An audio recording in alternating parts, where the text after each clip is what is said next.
Setelah kita tanya dari POM, dari Intel, bahwa betul-betul dia itu sebetulnya kecelakaan tunggal. Halo guys, jumpa lagi dengan Arif.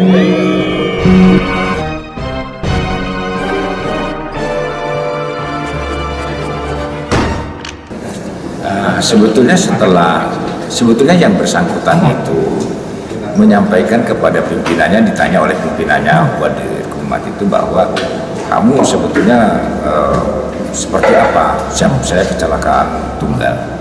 Tetapi yang bersangkutan justru memberikan informasi kepada kawan-kawannya di grup maupun ada seniornya bahwa yang bersangkutan itu dikeroyok. Nah ini kan yang tidak benar. Ya.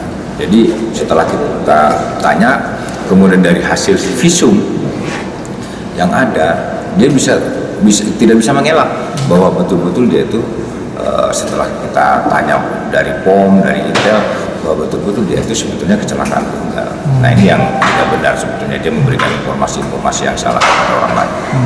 Apakah informasi yang salah ini akhirnya menjadi pemicu pengerusakan di Polsek Ciracas ini, Pak? Tentunya betul. Ini lagi proses investigasi. Jadi dari 6 orang yang kawan-kawannya itu baru kita tanya, ya masih proses penyidikan. Ya kalau kita secara sederhana lah, pasti dengan informasi itu akhirnya kan memicu seakan-akan betul tentara itu dikeroyok, dan kemudian ada informasi lainnya juga bahwa ada yang mengatakan TNI itu kok goblok gitu kan, kemudian ada yang mukul dari belakang. Ya otomatis jiwa korsa teman-temannya kan akan tumbuh, ya akan merasa ini kehormatan. Tapi informasi itu kan harusnya sebetulnya dicerna dulu apakah betul atau tidak, kan begitu.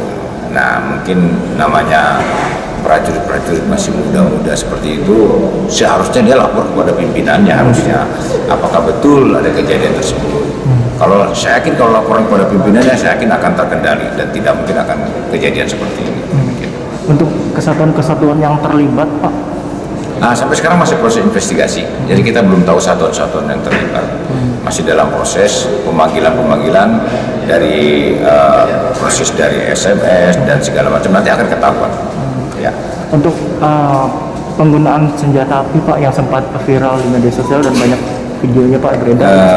Tadi saya tanya beberapa staf saya, yaitu saya katakan bahwa ini kan teman-temannya Prada M ini kan tamtamanya.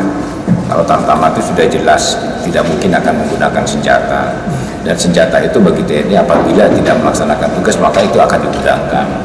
Yang menggunakan senjata itu hanya golongan perwira, dan itu pun hanya dilakukan oleh yang piket dan ada tugas-tugas khusus. Nah kalau tadi saya lihat sepintas itu senjata airsoft gun itu, jadi dan itu kan tidak, tadi kita lihat tidak ada letusan, jadi dia hanya mengacung-acungkan senjata saja. Demikian. Untuk kepada Prada MI-nya, Pak, penindakannya nanti seperti apa, Pak? Ya tentunya dari hasil penyidikan yang dia menyebarkan isu yang tidak benar, pasti ada tindakan secara hukum karena dia sebagai pemicu kan gitu. Sehingga nanti akan kita proses secara hukum yang berlaku. Penjabatan atau seperti apa, Pak? Nah, kita akan laporkan kepada pimpinan tentunya sejauh mana kesalahan yang bersangkutan. Sekarang masih dalam proses penyembuhan kan di rumah sakit. Seperti untuk saat ini yang masih diperiksa masih ada 6 orang begitu, Pak? Ya, masih di 6 orang yang di Pomdam. Ya. Terima kasih. Ya, Mas.